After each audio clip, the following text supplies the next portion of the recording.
시청하시기 전에 STV 상생방송 구독과 좋아요 눌러주세요.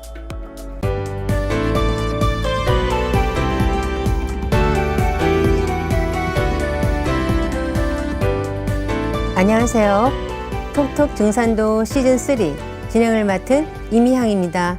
최재학 수호사님과 하민석 수호사님 자리에 모셨습니다. 안녕하세요. 안녕하세요. 네, 최근 몇 차례에 걸쳐서 상생님 천지공사 중에서 세계 정치 질서의 울로를 설계하신 세운공사에 대해서 알아보고 있는데요. 먼저 하민석 수호사님께서 세운공사의 전체 틀을 알려주시면 오늘 내용을 이해하는 데 더 많은 도움이 될 것 같습니다.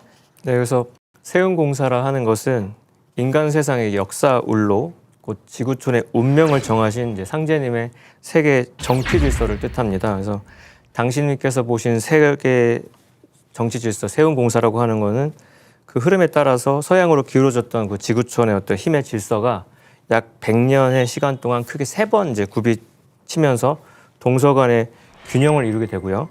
마침내 이제 신교의 종주국인 대한민국을 중심으로 해서 후천 상생의 새 세상이 열리게 되는 그런 흐름이 세운공사의 핵심인데, 상제님께서는 이제 한반도 주인을 비롯해서 세계의 이제 4대 강국 내 신선이 한반도라고 하는 바둑판을 중심으로 이제 패권을 다투면서 그 지구촌 정치 질서의 대세를 이제 형성해 가도록 이제 판을 짜 놓으셨습니다. 그래서 이 오선 위기 도수라고 하는 거는 역사 속에서 애기판, 이제 총각판, 상씨름이라는 그 전쟁 도수로 실현을 해 나가게 되는데, 애기판 씨름이라는 거는 일러 전쟁과 1차 세계 대전으로 전개가 됐었고요.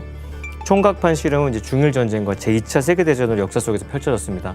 그리고 상씨름은 남쪽 상투쟁이랑 이제 북쪽 상투쟁이가 38도선을 이제 경계로 해서 이제 힘을 겨루는 6.25 한국 전쟁, 그리고 제3차 세계 대전으로 이제 전개가 됩니다. 네, 지난 시간에는 그중에서 총각판 씨름에 대해서 알아보았는데요.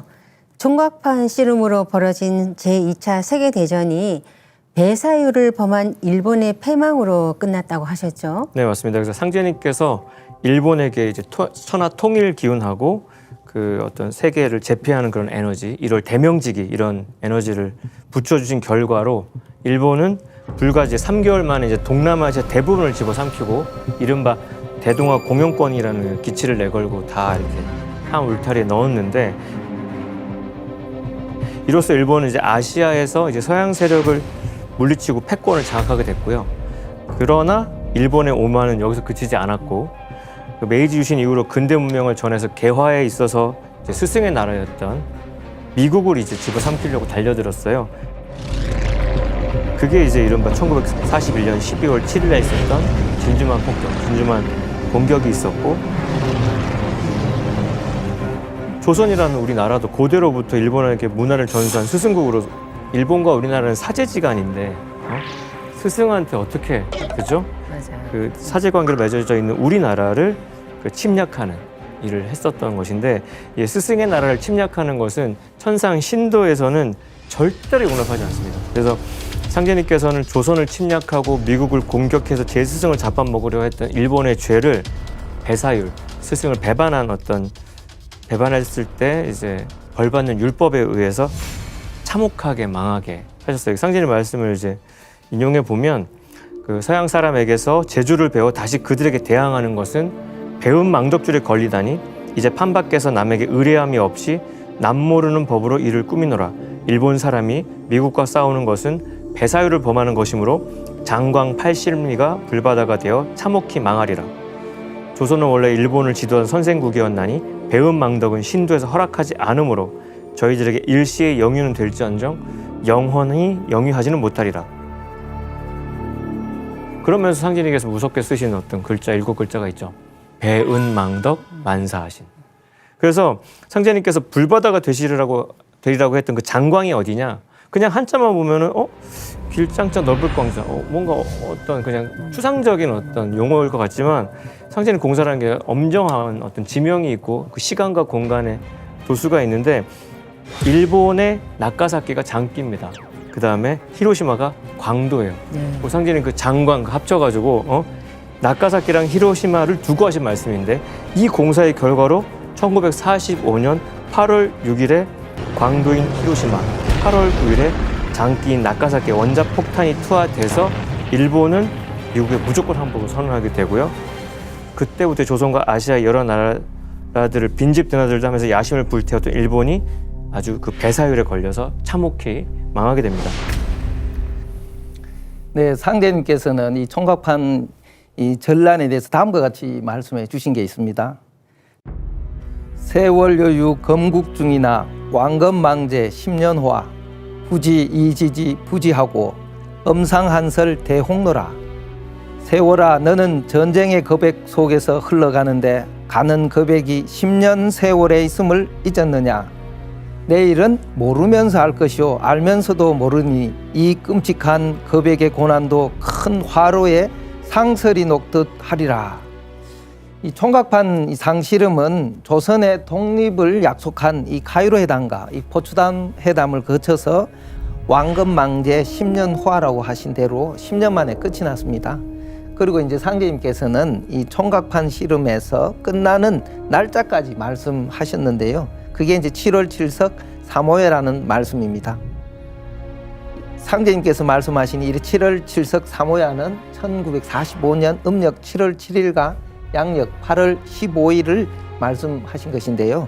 3호야는 3과 5를 합하면 8이 되고 곱하면 15가 되는데 바로 양력 8월 15일을 암시하신 것입니다. 이날 일본이 항복하면서 빈손으로 쫓겨남으로써 10년에 걸친 총각판 씨름에 대단원이 막을 내렸습니다. 일본이 패망한 것도 또 제2차 세계대전이 끝난 것도 상제님께서 천지공사를 기획하신 총각판 씨름으로 일어났다는 말씀이신데요. 그럼 총각판 씨름은 인류 역사에 어떤 영향을 끼쳤나요?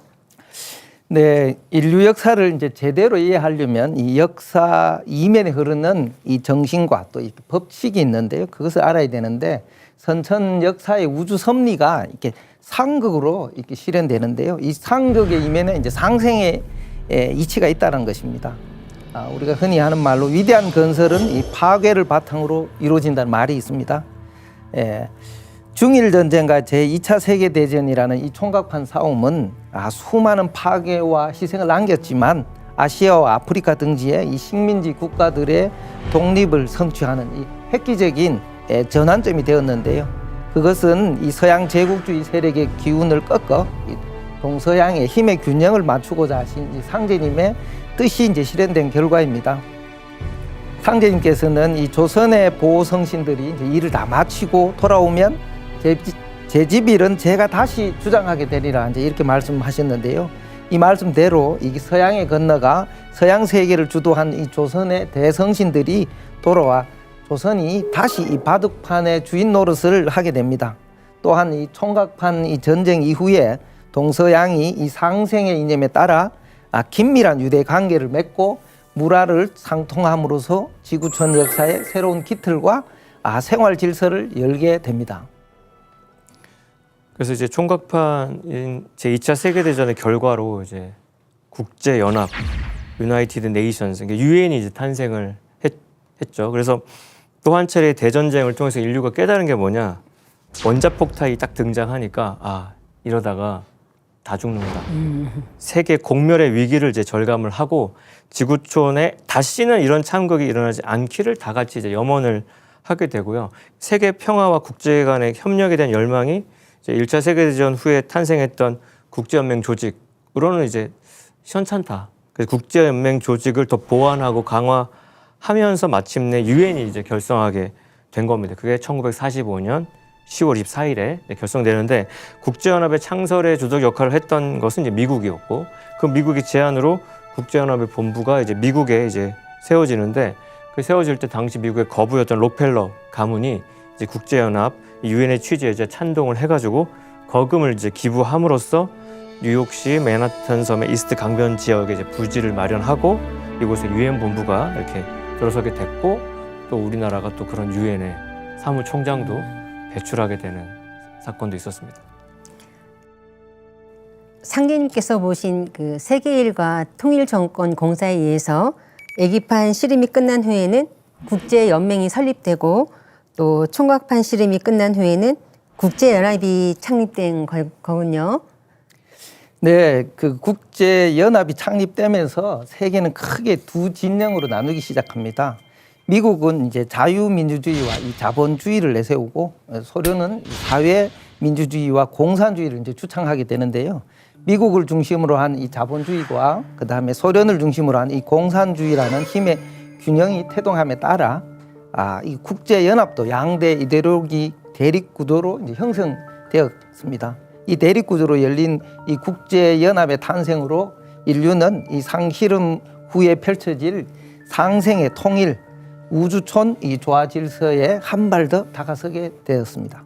제2차 이 세계대전 전승국인 이 소련은 자국을 둘러싼 이 동유럽을 비롯해 아시아 위주의 이 국가를 이제 공산화시키기 위해 위성 국가를 만들어 가려고 하는데요. 이 미국은 이제 1947년 이 3월에 이 공산주의의 확산을 막기 위해서 공산화를 거부하는 국가에 이 군사적, 경제적 원조를 제공함으로써 트루먼 독트린이라는 것을 이제 발표하게 됩니다.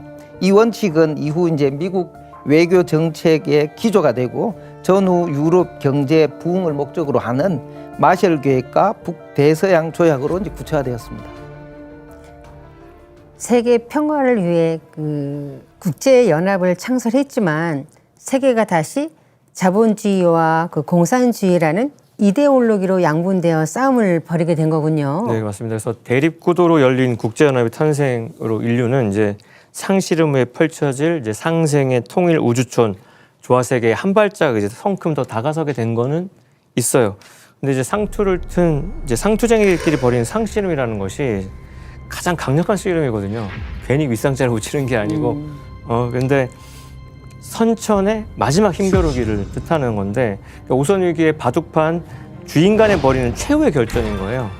그래서 상실험이라고 하는 거는 이제 우주 통치 사령탑인 천상의 조화 정부가 인간의 역사 속에 구현되는 중대한 인류사의 전기점을 맞이하게 되고, 그래서 마지막으로 이제 편을 갈라서 우리나라의 북쪽과 남쪽에서 그 이념 대립이 극명화되는 건데, 그러면서 이제 지구촌에 지상 성경 낙원을 건설한 마지막 한판 바둑의 승부를 가름할 그 상실험의 운으로 하루하루 정말 이렇게 딸깍딸깍 어찌 보면 저 초칙이라고 할까요?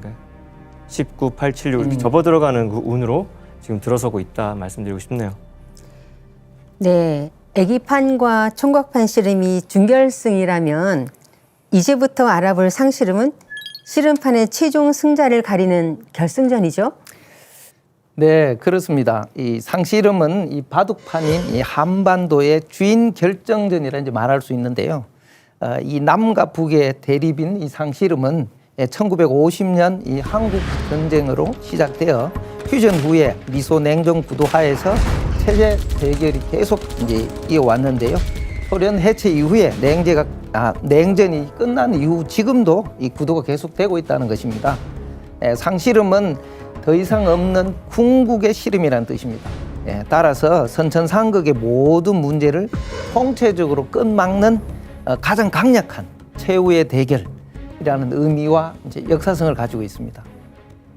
그래서 이제 상씨름이라고 하면 말씀하신 대로 이제 상투를 튼 두 주인끼리의 싸움, 두 주인끼리 벌이는 싸움인데 그 내면의 진정한 의미를 좀 더 짚어보자면 이제 후천 가을 대개벽을 맞아서 인류 문명사의 모든 원한, 고통, 모순과 비극을 일소하는 최후의 결전을 대청소하는 겁니다. 그래서 상씨름의 상에는 상투를 튼 어른이라는 뜻도 있지만 윗상자니까 게임의 마지막 이제 파이널 라운드가 돼서 최후이면서 가장 강력한이라는 뜻이 들어있어요. 그러니까 1차, 2차 세계대전, 애기판, 총각판 우리가 참혹한 전쟁 참상을 같이 이야기 나누고 있는데 무엇을 상상해도 그 이상일 거라는 걸 알면 될 겁니다. 그래서 한반도를 중심으로 벌이는 이 남북 상씨름은 결과적으로 지구촌 동서양 문화의 이제 장벽을 와르르 무너뜨리는 세계 상씨름이면서 천지 질서가 분열해서 통일로 돌아서는 결정적인 계기가 되는 천지 전쟁이면서 개벽 전쟁이다. 이렇게 정의 내릴 수 있겠고요. 지구촌 전 인류의 생사를 판가름하는 이 상씨름 전쟁을 제대로 인식하면은 이 시대를 살아가는 인류의 그 삶의 향방은 물론이거니와 한반도에 지금 벌어지는 갈등, 분단의 역사, 나아가 동서양의 근대사를 보는 안목까지도 아주 총체적으로 달라집니다. 그러니까 이 상실험 역사관을 갖출수록 지금 이 시대를 더 진하게 살 수 있다 말씀드릴 수 있는데, 결국 오선 위기로 전개된 세운의 1차, 2차 세계대전과 마지막 마무리 남북 상실험 대전쟁은 삼국 질서 속에서 누적되어 온 원한의 에너지를 말끔히 해소하면서 상생의 문화와 질서를 열어나가는 아주 거룩한 과정이다, 이렇게 볼 수 있겠습니다. 바둑판인 한반도를 중심으로 상실험이 펼쳐진다고 하셨는데요. 요즘 보면 한반도의 어떤 그 정치적, 지정학적 중요성이 날로 커지고 있는 것 같습니다. 네, 그 오늘날 이 신흥 강국으로 부상한 이게 대륙 세력인 이 중국과 또 세계 초강대국 개양 세력인 이 미국이 힘을 겨루는 이제 G2 시대 이 동북아의 이제 한반도는 정말로 이 전략적인 요충지가 되고 있습니다. 이 동북아 배달 문명의 주인인 이 한민족은 예로부터 고대 이 선진 문명을 일본과 이 동아시아 전체에 이제 전파를 했는데요. 그 후로도 이렇게 독자적인 이 문화적 독자성을 지켜왔으며 한반도 안으로 이제 세력이 이제 움츠려 들면서 한민족은 역사가 대변했기 때마다 가혹한 시련을 이렇게 겪게 됩니다. 대륙 세력과 해양 세력이 만나는 이 지정학적 위치에 놓인 이 한반도는 국제 정치 질서에 아주 민감하게 이제 영향을 받았습니다. 대륙의 세력이 패권을 잡거나 바다 건너 일본에서 정권을 통일하고 대륙을 침략하고자 할 때마다 이 한반도에는 또 예기치 않는 역사적인 시련이 찾아왔습니다. 그럼 지금 그 세계 4대 강국이 한반도를 중심에 놓고 패권을 다투고 있는 것도 대륙 세력과 해양 세력의 그 충돌 때문이라고 할 수 있겠군요. 네, 이 16세기 말 이제 일본이 전국 시대를 통일하고 이 중국 대륙을 정벌하겠다는 목적으로 이 두 번의 전쟁인 임진왜란과 이 정유재란을 일으키면서 조선을 이제 침입해 왔고, 17세기 초에는 명나라가 무너지면서 이 청나라가 들어오는 과정에서 또 여진족이 이 두 차례의 전쟁, 이 정묘호란과 병자호란을 일으키며 조선을 이제 쳐들어왔습니다. 임진왜란 당시 이제 일본이 명나라의 이 한반도를 나누어 차지하자고 하는 분할론이 이제 최초로 이제 나왔지만 명과 조선의 반대로 이제 무산이 되었습니다. 또 이제 근대로 들어오면서 러시아가 연해주를 차지하고 이 조선과 국경을 이제 맞대면서 조선은 참 복잡한 이 국제 관계에 놓이게 되는데요. 한반도를 가운데 놓고 힘겨루 하던 이 청과 일본이 전쟁을 벌이기 직전에 다시 이제 한반도 분할론이 다시 제기되었지만 청일 전쟁이 끝나고 10년 뒤 다시 일본이 러시아와 이 전쟁이 맞붙고 난 다음에 승리한 일본이 이제 한반도를 이제 독차지하게 됩니다. 그리고 이제 이 1945년 이 한반도에서는 일본이 물러나자 이번에는 미국과 소련이 이제 38도선을 경계로 만나게 됩니다. 그러나 이제 이번엔 어느 쪽도 한반도를 이제 독식할 수 없는 상황이었기 때문에 미소 양국은 이 동아시아의 세력 균형을 위해 한반도를 남과 북을 둘로 나누어 자신의 이제 세력권 아래 이제 두고자 하였습니다. 수백 년에 걸쳐서 한반도를 분할 점령하려고 했던 그 시도가 결국은 미국과 소련 양국이 패권을 다투는 냉전 시대에 들어와서 현실화된 거군요. 네, 맞습니다. 그래서 빼앗긴 들에도 봄은 오는가, 이제 일제 강점기에 한 시인이 이렇게 절규했었는데, 이 절규도 이제 상제님께서 말씀하신 제 도수에 돌아닿는 대로 새 기틀이 열리리라고 하신 그 말씀 그대로 아까 말씀하셨던 7월 7석 사무야로 판짜놓은 천지 도수가 딱 되자마자 1945년 8월 15일이 딱 되자마자 가슴 벅찬 기쁨으로 딱 바뀐 거죠. 어제만 해도 우리 그냥 짓밟힌 식민지 백성이었는데 해방, 오죽하면 광복, 빛을 회복했다고 외쳤는데 그 기쁨도 이제 잠시였죠. 1945년 8월 15일 그날 이후로부터 광복과 해방의 환희가 잠시 있었다가 또 다른 시련이 한민족 앞에 기다리고 있었는데, 총갑한 씨름의 마무리를 앞두고 미소 양국이 전쟁 수행과 전후 문제 처리를 위해서 1945년 2월에 당시 소련의 크림반도에 있었던 얄타에서 협정을 맺은 얄타 회담에서 이때 상실음판에 미소가 개입하는 계기가 만들어지거든요.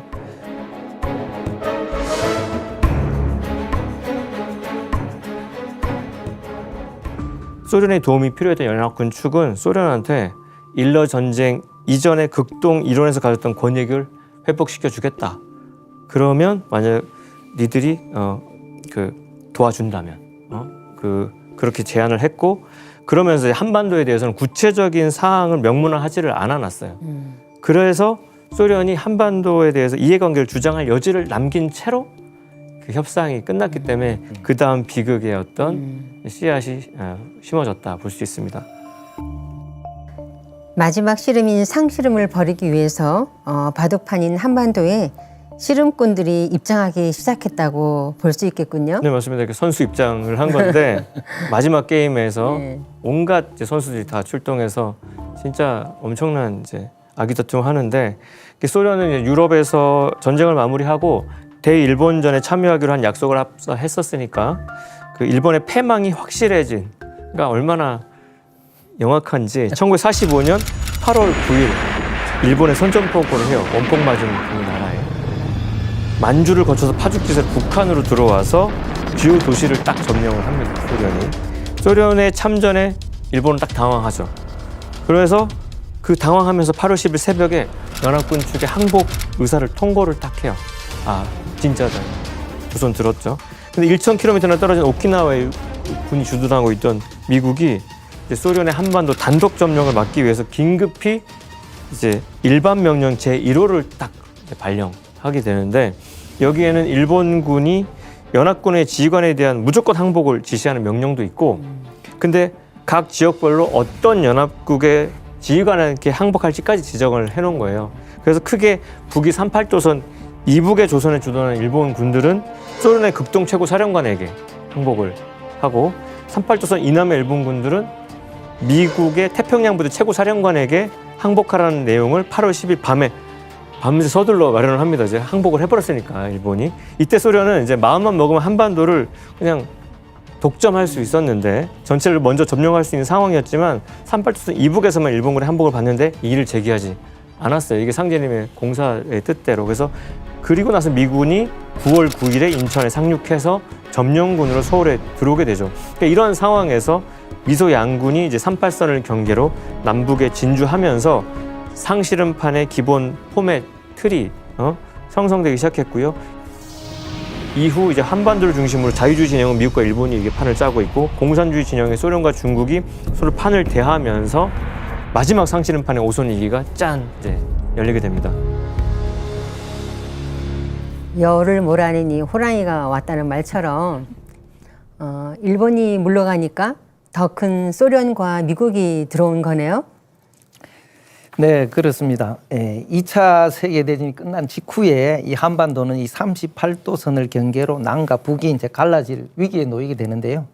일본 제국주의가 이제 물러난 그 자리에 미소 양군이 이제 38선을 이북과 남한에 주둔하게 되는 것입니다. 이러한 상황에서 이제 한반도의 종전 후의 문제를 해결하기 위해서 미영소 3국 외교부 이제 수장들이 소련의 모스크바에 모여 회의를 열게 됩니다.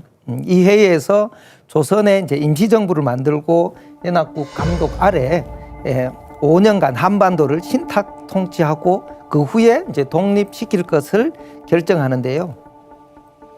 이 미소 공동위원회를 조직하고 이 조선의 정당 사회단체들과 합의해서 한반도 전체를 총괄하는 정부를 만들고 이를 감독하는 것을 목적에 두고 이 회의를 진행하였습니다. 이러한 결정이 조선에 전해지자 이제 해방 전국의 좌우 진영에서 신탁 통치에 반대하는 운동이 일어났습니다. 38선을 철폐하는 문제보다 이 신탁 통치를 받는다는 점이 부각되어 이 신탁 통치가 식민 지배 연장으로 받아들였기 때문입니다. 그러나 이후 이 소련의 지령을 받은 이 좌익 진영에서 갑자기 이 신탁 통치를 지지하는 입장으로 이제 돌아서게 되는데요.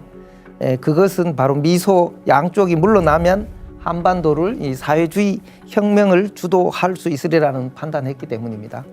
이후 이제 찬탁과 반탁 노선이 극심하게 대립하면서 좌우 이념이 골이 더욱 깊어지게 됩니다.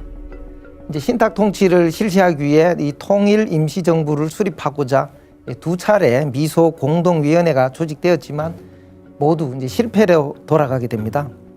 1차 미소 공동위원회가 결렬되고 한 달 뒤에 이제 1946년 6월 3일에 이승만은 이 독자적으로 정읍 선언을 이제 발표를 하고 남한 단독 정부를 수립할 것을 강력하게 이제 주장하게 됩니다.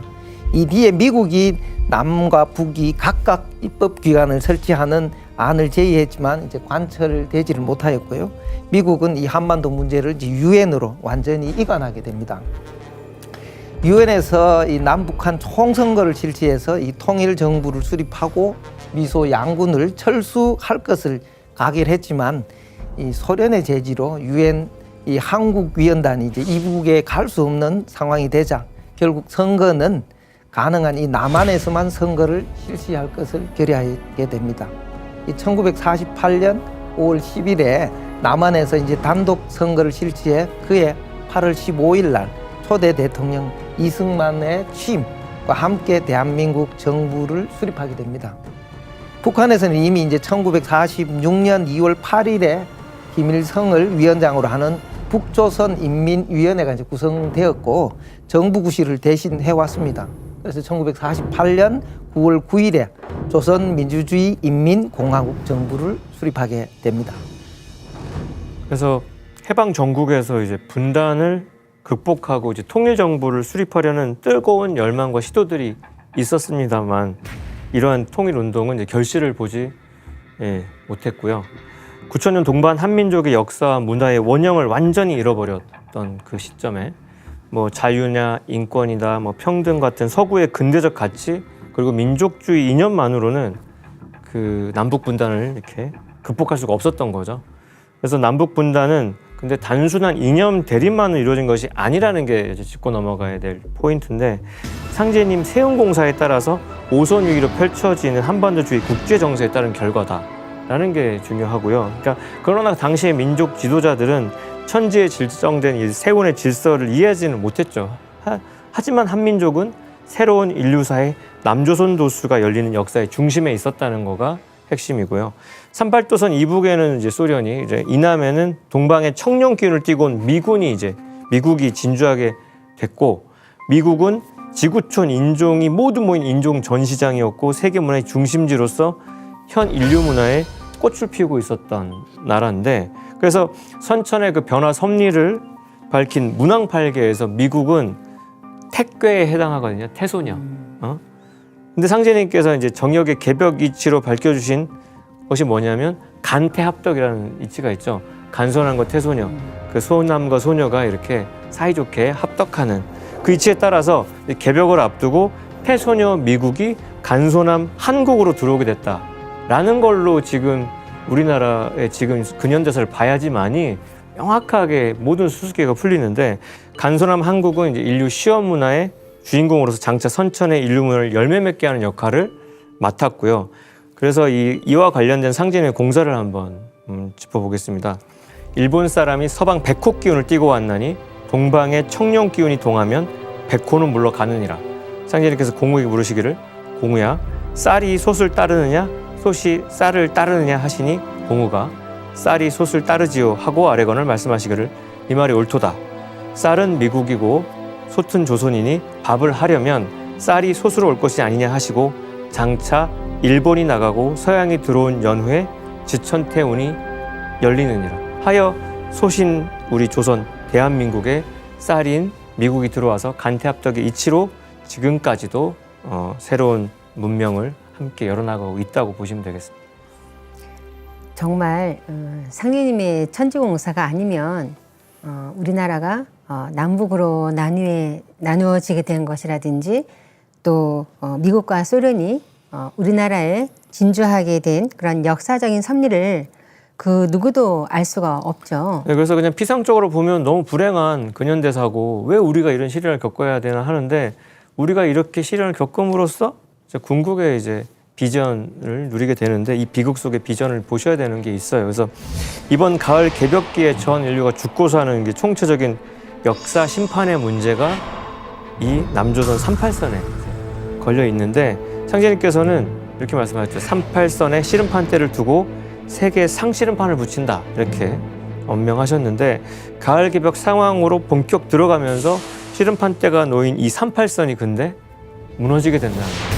우리가 영원히 그게 그어질 수 있을 거라고 생각하는데 통일을 노래하면서도 통일이 두렵지 않습니까? 근데 이게 이제 무너지는 거예요. 상제님께서 우주 원리를 바탕으로 쓰신 72dun이라는 것이 있어요. 72dun은 이제 천지공사를 마치신 다음 해인 경술년 1910년부터 이제 시작이 되는데 72dun이라고 하는 그 음양의 태극 원리에 따라서 1981년까지 양의 36둔, 음의 36dun으로 나뉘게 돼요. 71을 반으로 쪼개면. 그래서 양의 36년은 세계의 관심을 서양으로 돌려서 빼앗긴 바둑판, 이 조선을 일본에게서 되찾는 시간이었어요. 독립운동가들이 그거에 아주 헌신했던 걸로 잘 알고 있고요. 그 다음에 상제님이 한민족의 보호성신을 그때 이제 서양으로 보내가지고 전쟁을 일으키게 하신 게 이 시간대에 해당을 합니다. 근데 36년이라고 하는 거는 미국의 도움을 받아서 세계의 관심을 한반도에 다시 집중시키기 위한 준비 기간이요. 그래서 이 기간에 한국의 보호성신이 고국으로 모여 들어가지고 우리나라는 소위 한강의 기적이라고 하는 세계 역사상 유례가 없는 고속 경제 성장을 이루어냈고요.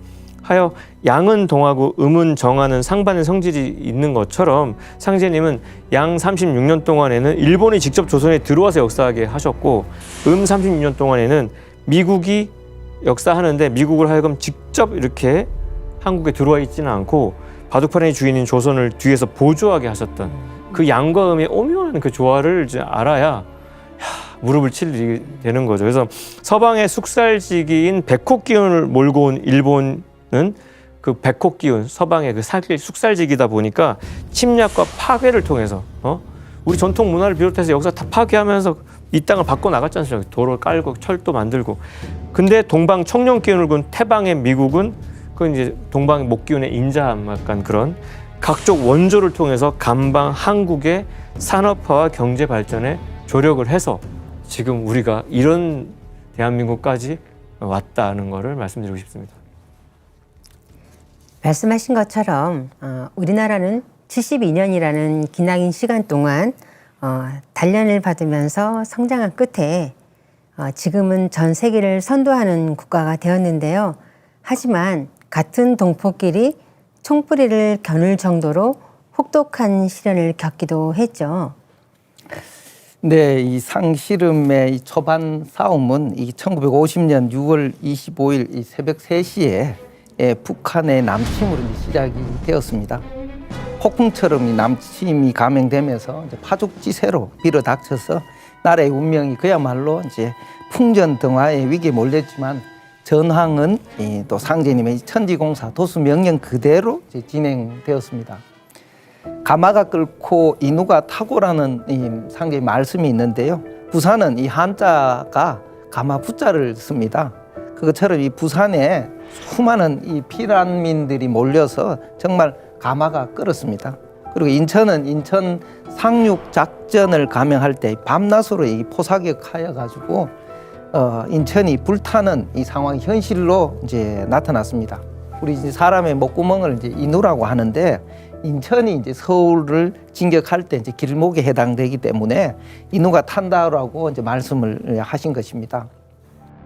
당시 인천은 이 적의 보급로를 끊고 이 수도 서울로 회복하기 위한 가장 가까운 항구이자 또 수도 회복 후에 또 북진할 경우 주 이제 보급함으로서 가장 중요한 요충지였기 때문에 1950년 9월 15일 이제 유엔군 사령관 더글라스 메가더 장군은 여기 수세에 몰린 이 초기에 이 전세를 만회하기 위해서 인천 상륙 작전을 이제 감행합니다. 당일 새벽에 이제 연합군 선단이 먼저 인천 앞바다에 직결해서 이제 8미도에 이제 등대에서 신호가 오는 걸 보고 이제 그 신호에 따라 이제 월미도로 이제 밀고 들어갔고 새벽 5시에 이제 북한군 방어 진지에 엄청난 이 폭격을 이제 하기 시작했습니다. 그 다음에 이제 유엔군은 예정된 이 교두보가 확보되고 난 다음에는 큰 저항 없이 이제 바로 서울로 진격할 수 있었다고 합니다. 메가더 장군의 인천 상륙 작전으로 그 한국 전쟁의 전세가 뒤집혀졌죠. 네, 그렇습니다. 이 유엔군은 이 국군과 더불어 이제 9월 28일 이제 서울을 되찾았고 이후에 이제 평양을 점령하고 또 파죽 지세로 이제 중국과 국경을 맞대니 압록강까지 올라가게 됩니다.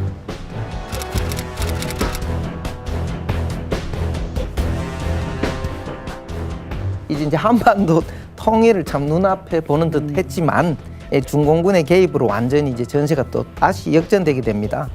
소련의 스탈린과 미리 약속한 이 중국의 마오쩌둥은 항미 원조, 보가 위국, 미국에 대항해 조선을 돕고 집과 나라를 지킨다는 이 표를 내걸고 마침내 초판 상실험 전쟁에 이제 개입하게 되는데요. 이제 1950년 10월 중순에 이제 중국군이 무려 26만 명이 이제 압록강 강변에 이렇게 집결을 하는데요. 그 후에 이제 본격적인 전투는 이렇게 자제를 했습니다. 이제 미국과 이제 전쟁을 한다는 것이 쉽지 않은 일이기 때문에 그렇다가 이제 11월 중순에 이제 총 반격을 이제 개시하게 됩니다. 예, 이 중공군은 그때 당시 이게 산악 유격 전술에 단련돼 있었기 때문에 국군과 유엔군은 후퇴를 거듭하게 되었고 이듬해 1951년 1월 1일 중국군이 38선을 내려오자 1월 4일에 다시 서울을 빼앗긴 채 한강 남쪽으로 이제 밀리게 됩니다. 이것이 이제 우리 노래에도 유행가나 일사후퇴라는 그 유명한 일사후퇴가 일어나고 그 이전에 또 우리가 텔레비를 통해서 한 번씩 봤던 그 크리스마스의 기적이라고 하는 함흥에서 이 10만 이 피난민들을 데리고 무사히 이렇게 피난했던 그런 역사의 아픈 역사와 기록을 남기고 있습니다.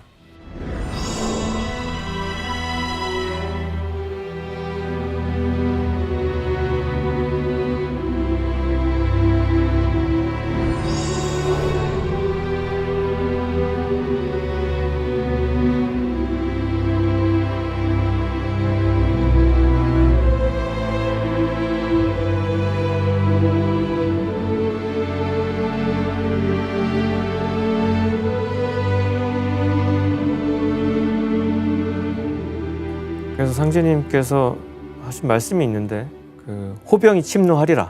그러니까 중공군들의 인해 전술이 있었는데 그러나 한강 이남은 범치 못하리라.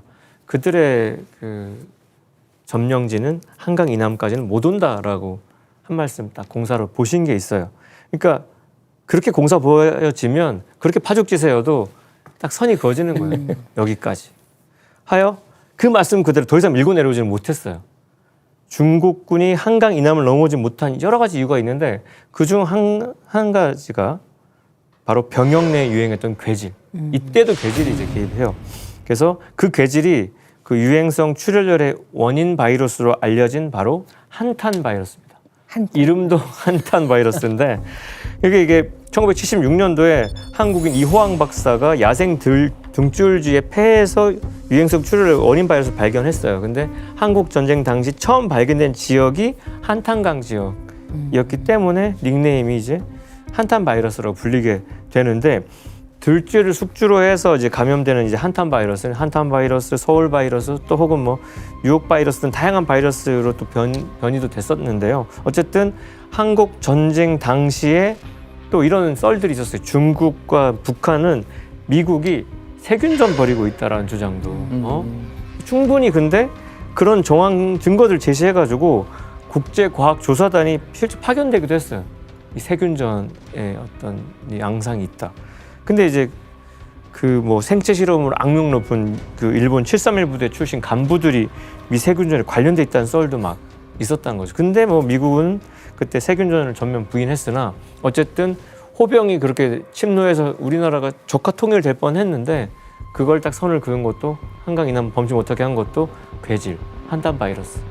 그 바이러스 병난과 병난의 상관관계를 다시 한번 느껴볼 수 있는 이벤트였다고 볼 수 있습니다.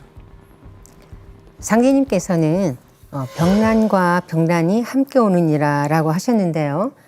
전쟁과 질병이 함께 터진다는 그런 상제님 말씀처럼 실제로 1차 세계대전을 끝내는데 스페인 독감이 중요한 역할을 했던 것처럼 한국 전쟁도 한탄 바이러스라는 괴질이 중요한 역할을 했군요.